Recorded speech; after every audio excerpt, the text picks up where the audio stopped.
Good morning students. बच्चों last lecture में chapter first reproduction in organism complete कर चुके हैं और इस वीडियो लेक्चर में अपन स्टार्ट कर रहे हैं chapter second sexual reproduction in flowering plants.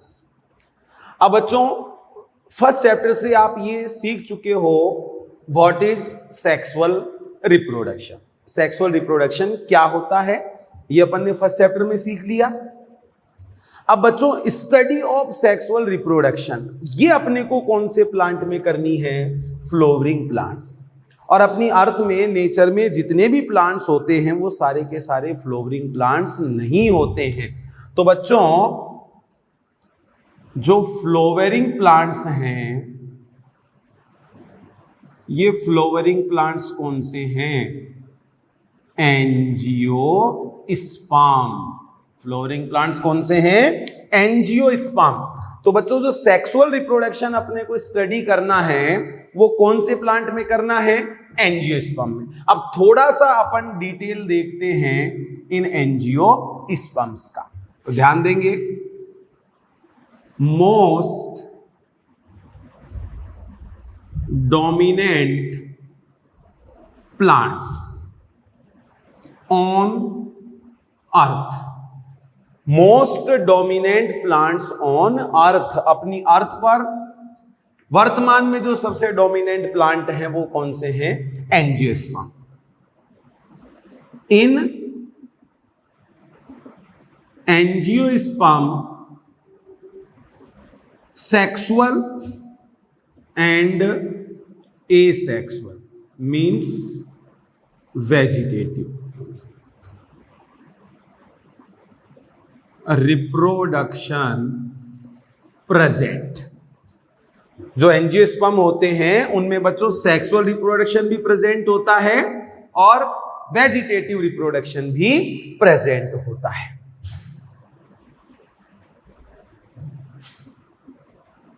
Reproductive organ, और इनका रिप्रोडक्टिव ऑर्गन क्या होता है बच्चों? फ्लावर होता है, जो कि इनका special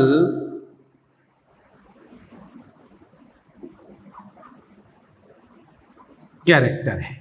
presence of flower is a special feature of angiospermic plants. एक साइंटिस्ट का नाम आपको ध्यान रखना है बच्चों, N Grew. First time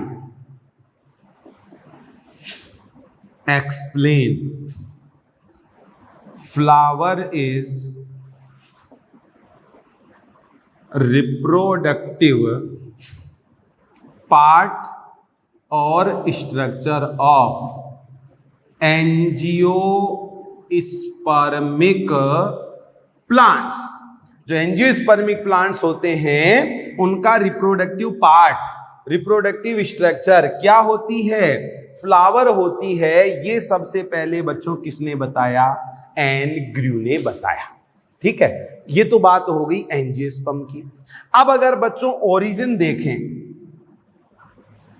origin of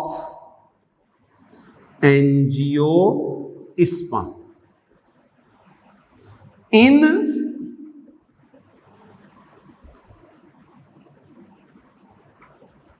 between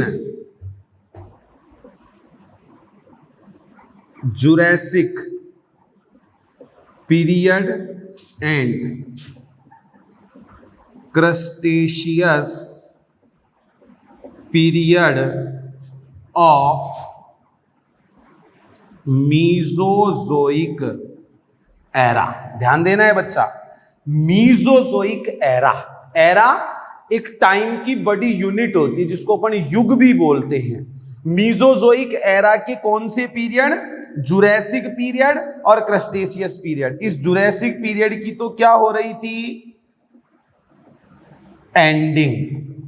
ठीक है, और क्रस्टेशियस पीरियड की क्या हो रही थी? बिगनिंग। ठीक है, तो ये जुरासिक पीरियड की एंडिंग और क्रस्टेशियस पीरियड की बिगिनिंग के बीच का जो टाइम था कौन से एरा का? मीजोजोइक एरा का। उस टाइम पर tropical mountains region of earth, tropical region में जो माउंटेन एरिया था, पहाड़ पठार वाला जो एरिया था, उस एरिया में मीजोजोइक एरा के जुरैसिक पीरियड और क्रस्टेशियस पीरियड के बीच के टाइम में अपनी अर्थ पर ओरिजिन हुआ था बच्चों एंजियोस्पर्मिक प्लांट्स का। ठीक है। और अगर आपसे क्वेश्चन पूछ लिया जाए golden period of angiosperm, golden period of angiosperm, तो वो होगा बच्चों सीनोजोइक एरा।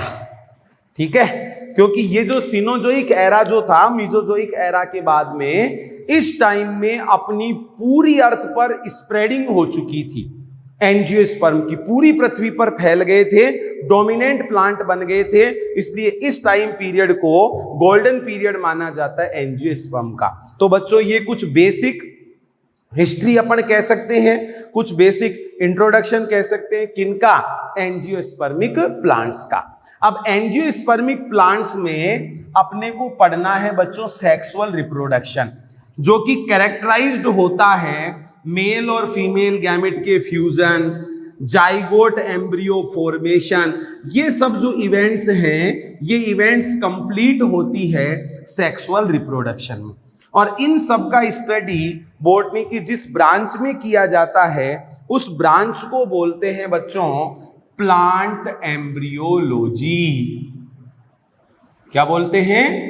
Plant embryology. तो ध्यान देंगे, what is plant embryology? Branch of botany which is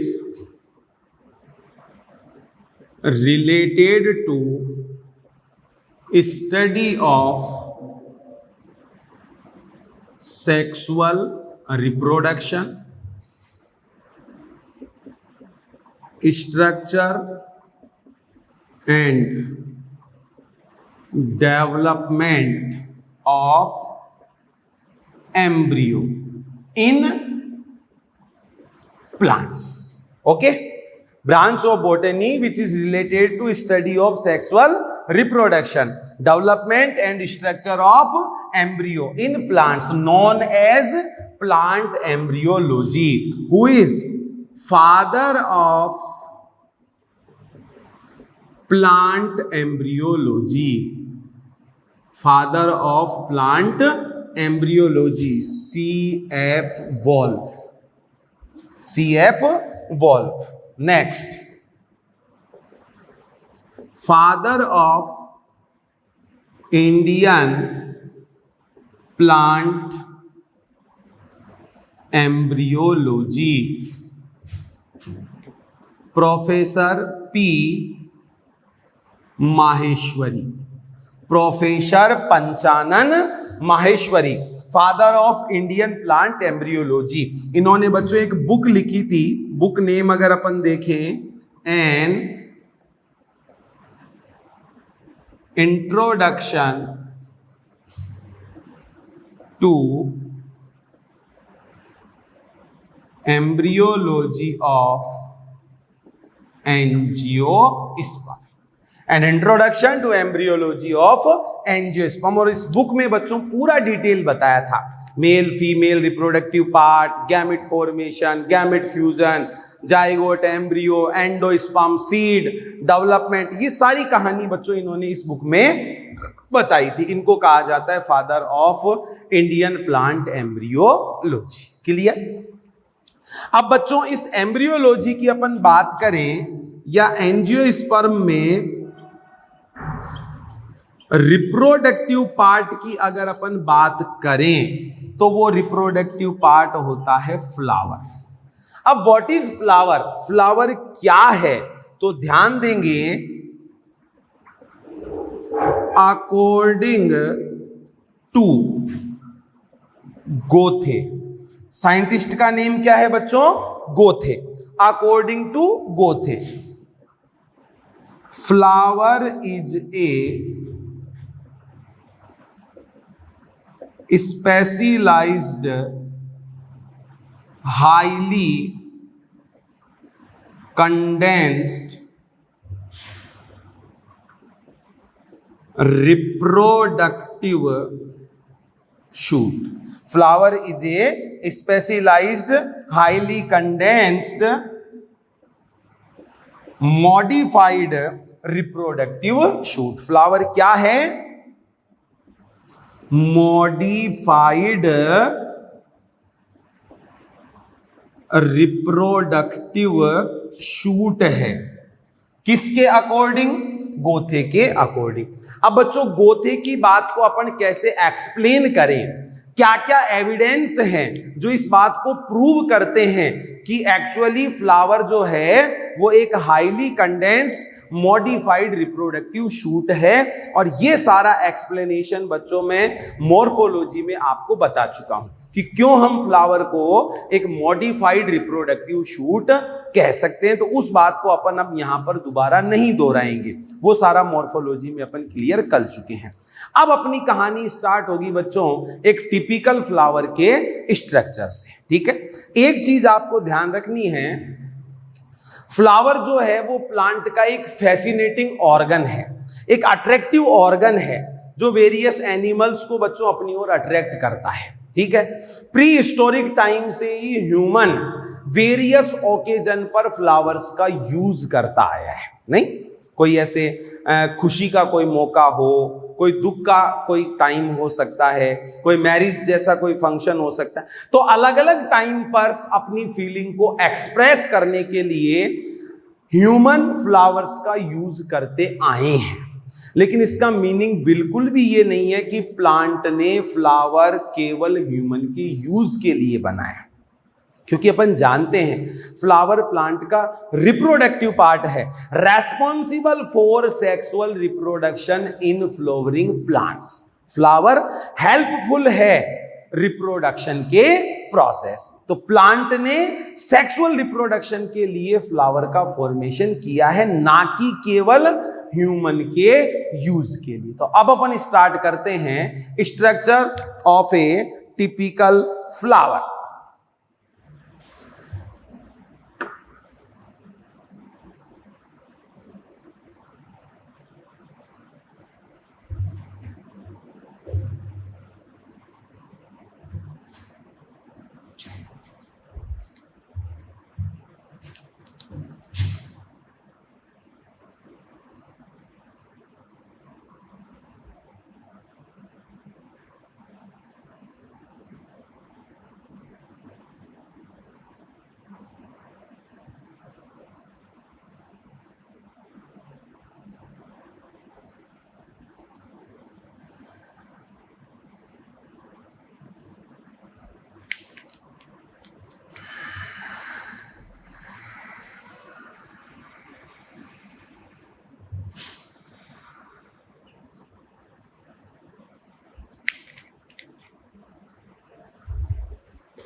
देखो बच्चों, एक टिपिकल फ्लावर का स्ट्रक्चर अपन देखें तो आप ये ऐसे इमेजिन करो, सपोज ये कोई फ्लावर है और इस फ्लावर का अपन ने ले लिया लॉन्गिट्यूडिनल सेक्शन LS, और उसका अपन बच्चों क्या कर रहे हैं? स्टडी कर रहे हैं। तो एक फ्लावर में कौन कौन से पार्ट होते हैं? एक शॉर्ट और लॉन्ग स्टाल्क प्रेजेंट होता है जिसको बोलते हैं बच्चों पेडिसल। क्या बोलते हैं? Pedicel. Stalk of flower, stalk of flower, ठीक है। टिप ऑफ पेडिसल, ये जो पेडिसल का टिप है इसको बोला जाता है बच्चों थैलेमस। क्या बोलते हैं? थैलेमस। अब व्हाट इज थैलेमस? थोड़ा सा आपको ध्यान देना है। जो थैलेमस है ये फ्लैट और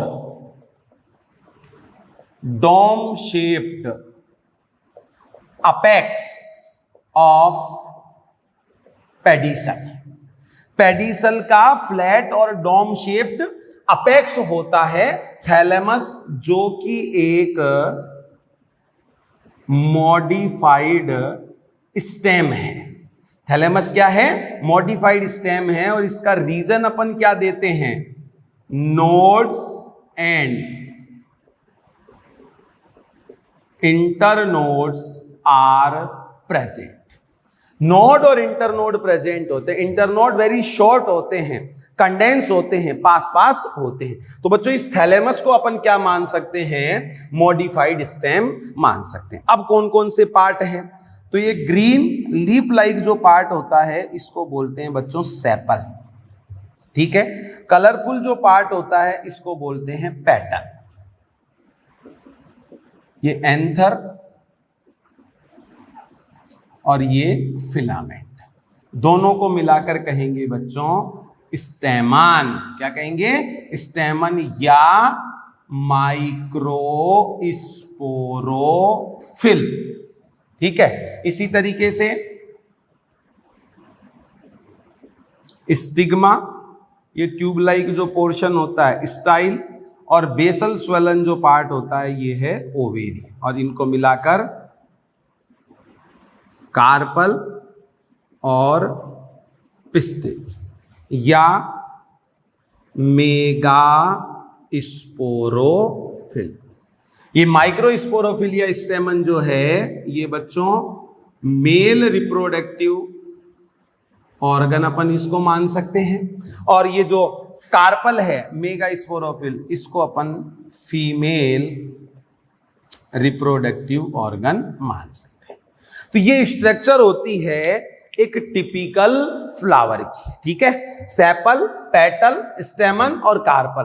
और ये बच्चों सपोज ये अपन मान लेते हैं, जैसे मेरे हाथ है नीचे मिले हुए, ये मान लेते हैं पेडिसल, और पेडिसल का अपेक्स जहां मेरी ये हथेलियां रिस्ट मिल रही है ये थैलेमस। और इस थैलेमस पर फिर फर्स्ट नोड पर सबसे बाहर सेपल, फिर पेटल, फिर स्टेमन, फिर कार्पल। ये सब बच्चों ऐसे साइक्लिक मैनर में अरेंज होते हैं। Male part stamen, female part carpel, ठीक है।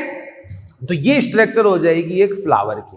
अब कौन सा पोर्शन सेक्सुअल रिप्रोडक्शन में इन्वॉल्व है, कौन सा पोर्शन सेक्सुअल रिप्रोडक्शन में इन्वॉल्व नहीं है, ये सब चीज का स्टडी बच्चों अपन और कर लेते हैं।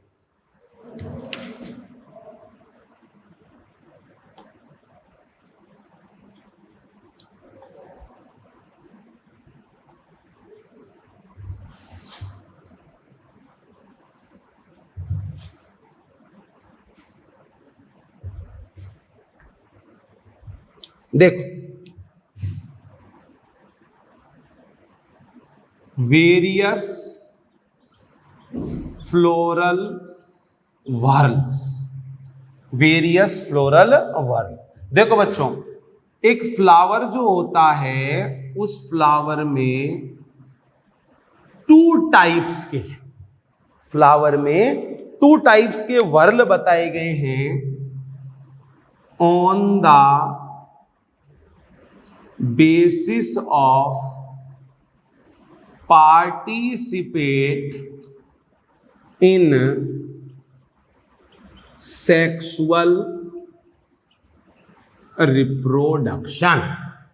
सेक्सुअल रिप्रोडक्शन में कौन सा वर्ल पार्टिसिपेट कर रहा है और कौन सा नहीं कर रहा है, इसको अगर ध्यान में रखें तो बच्चों टू टाइप्स के वर्ल होते हैं,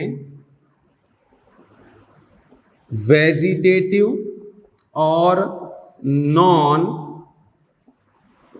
असेंशियल वर्ल।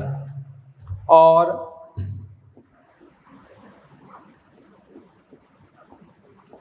रिप्रोडक्टिव और असेंशियल वर्ल। ठीक है, वेजिटेटिव और नॉन असेंशियल वर्ल, रिप्रोडक्टिव और असेंशियल वर्ल। अब फ्लावर के कौन से वर्ल को हम वेजिटेटिव कहें, कौन से को रिप्रोडक्टिव कहें, मीनिंग क्या होता है? तो देखो बच्चों,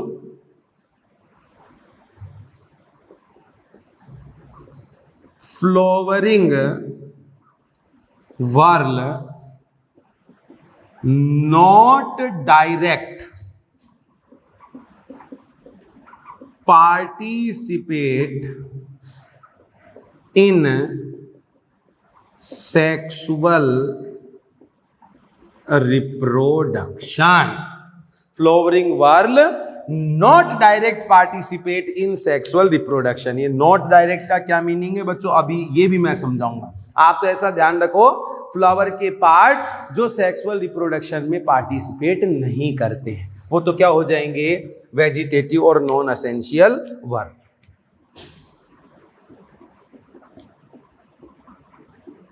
flowering whorls which are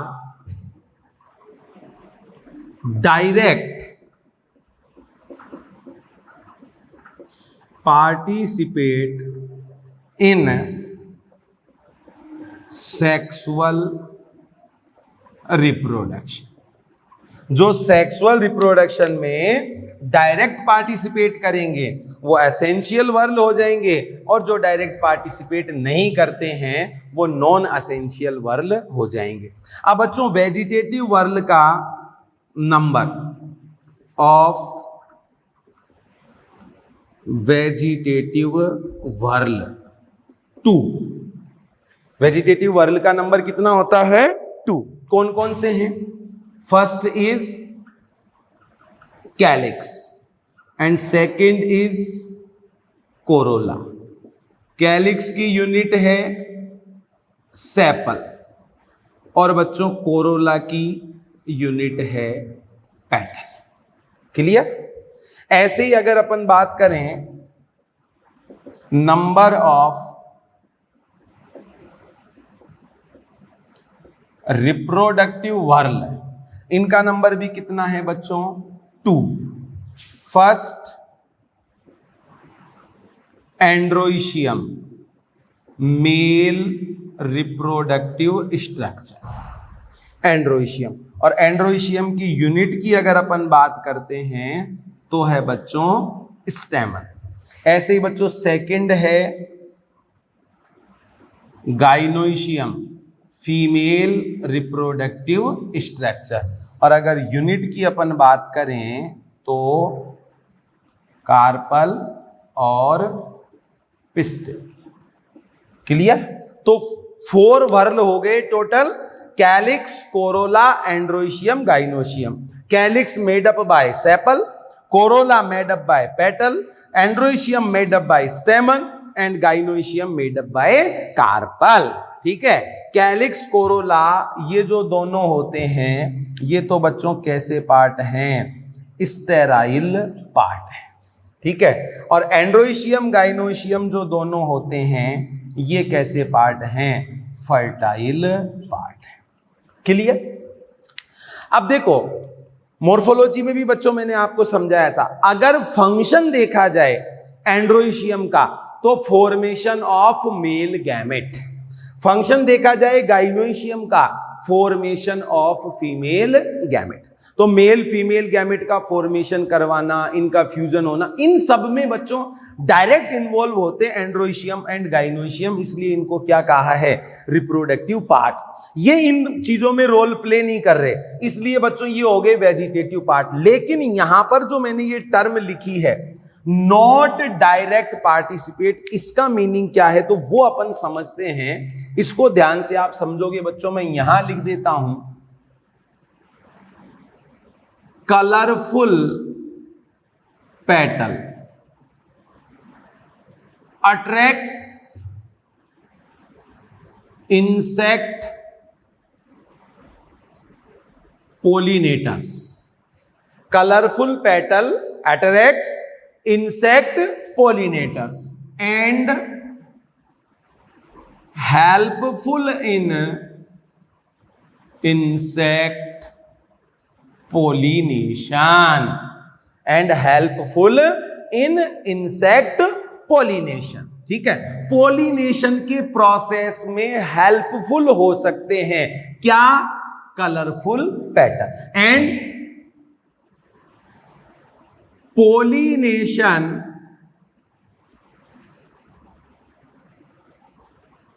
essential for fertilization। pollination essential for fertilization and fertilization is a character of sexual reproduction। तो बच्चों सेक्सुअल रिप्रोडक्शन का जो सबसे इंपॉर्टेंट फीचर है, कैरेक्टर है, वो ही क्या है? फर्टिलाइजेशन। और कहीं ना कहीं इस फर्टिलाइजेशन के प्रोसेस से इनडायरेक्ट को रिलेट कर रहे हैं कौन? Colourful petal. इसीलिए मैंने लिखा है बच्चों, not directly participate in sexual reproduction. Indirectly ये पार्टिसिपेट कर रहे हैं क्योंकि पोलिनेशन में हेल्प कर रहे हैं, और सक्सेसफुल पोलिनेशन ही एनकरेज करता है किसको?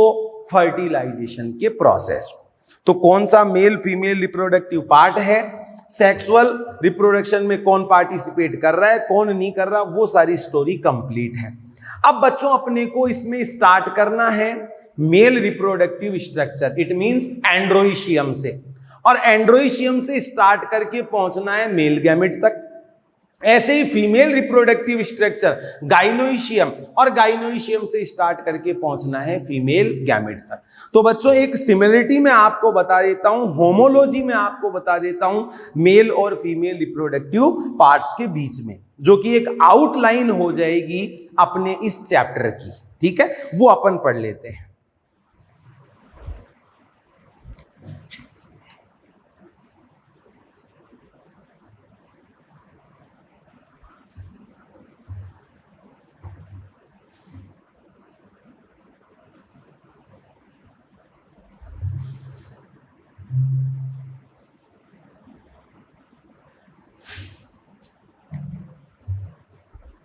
देखो बच्चों,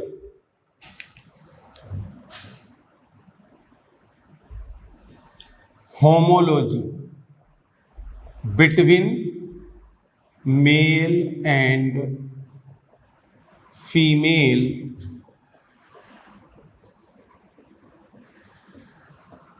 reproductive parts. Homology between male and female reproductive part.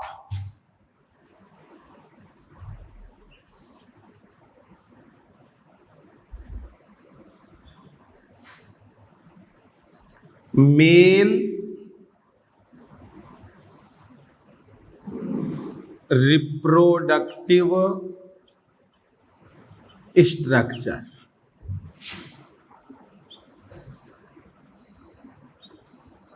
Female reproductive structure. देखो बच्चों, मेल रिप्रोडक्टिव स्ट्रक्चर की अगर अपन बात करते हैं तो वो है एंड्रोइशियम, और फीमेल रिप्रोडक्टिव स्ट्रक्चर की अपन बात करते हैं तो वो है गाइनोइशियम। क्लियर? तो एंड्रोइशियम जैसा फीमेल पार्ट क्या माना जाएगा? Gynoecium. Androecium and gynoecium both are equivalent to each other. Clear?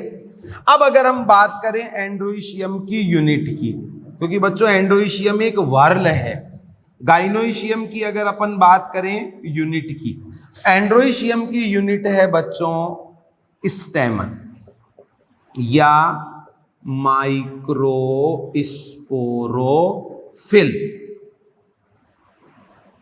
और ऐसे ही बात करें गाइनोइशियम की, कार्पल और मेगा स्पोरोफिल।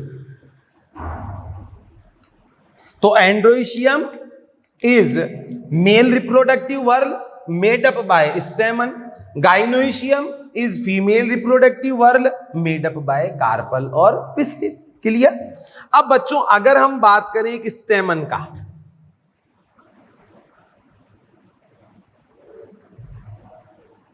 ये एंथर, ये हो गया बच्चों फिलामेंट, ये हो गया स्टेमन या माइक्रो स्पोरोफिल। अगर बात करें मेगा स्पोरोफिल की,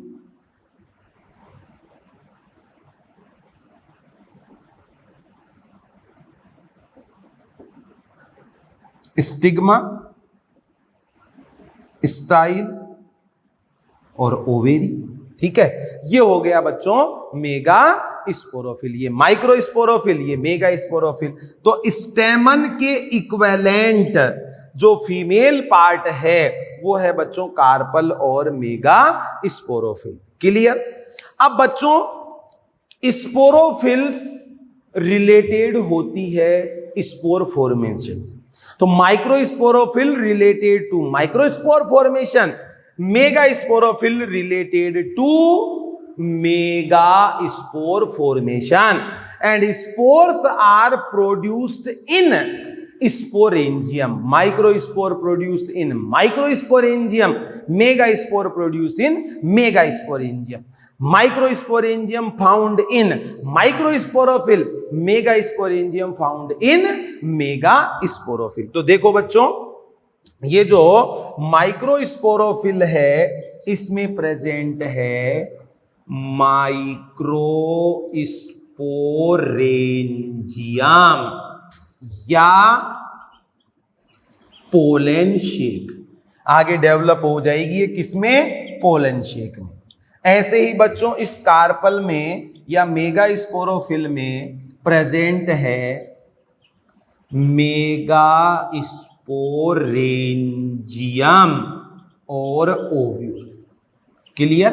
अब आपको यहां पर थोड़ा सा ध्यान देना है। अगर हम बात करें माइक्रोस्पोरोफिल की तो बच्चों फर्टाइल पार्ट कौन सा है? ये एंथर। अगर हम बात करें मेगा स्पोरोफिल की तो फर्टाइल पार्ट कौन सा है? ओवेरी। ठीक है, तो इधर अगर अपन माइक्रोस्पोरोफिल की बात करते हैं, 1 2 3 4, ये चीज क्या है बच्चों? पोलन शेक या माइक्रो स्पोरेंजियम। और इधर अपन बात करें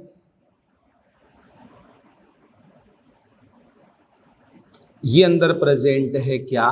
ओव्यूल। ये चीज क्या है?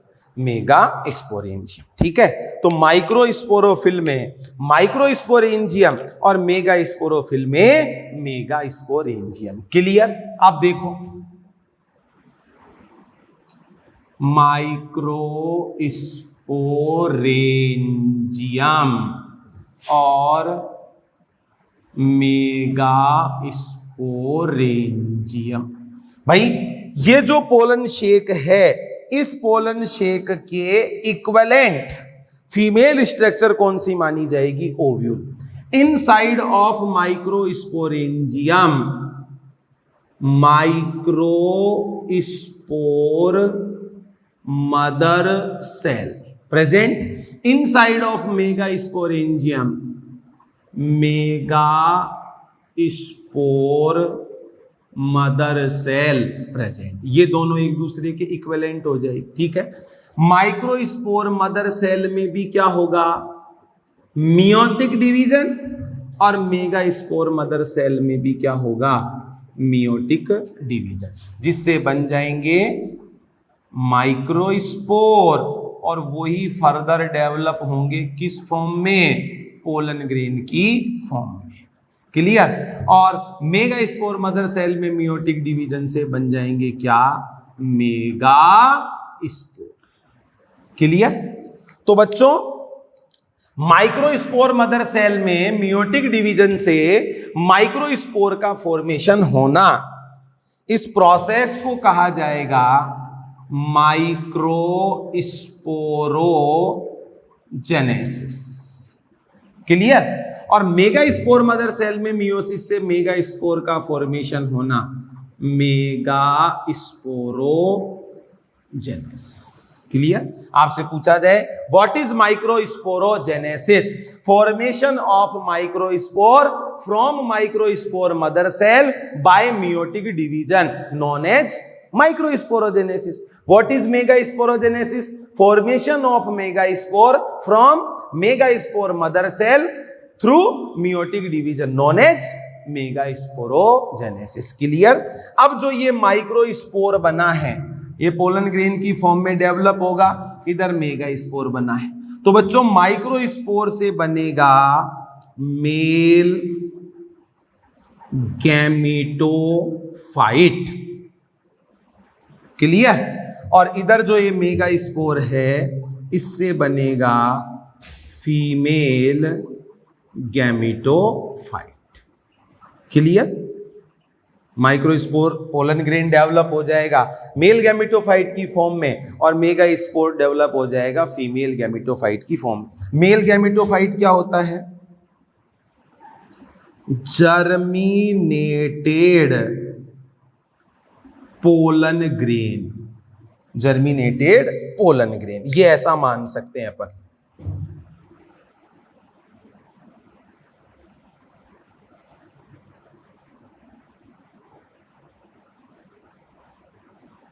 ये है बच्चों 2 मेल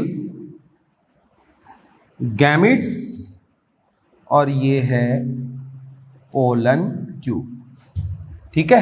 तो जर्मिनेटेड पोलन ग्रेन का क्या मतलब है, pollen grain with pollen tube and 2 male gametes known as male gametophyte. ऐसे ही अगर फीमेल गैमेटोफाइट की बात करें तो बच्चों फीमेल गैमेटोफाइट होता है embryo shake, 7 celled and 8 nucleated structure.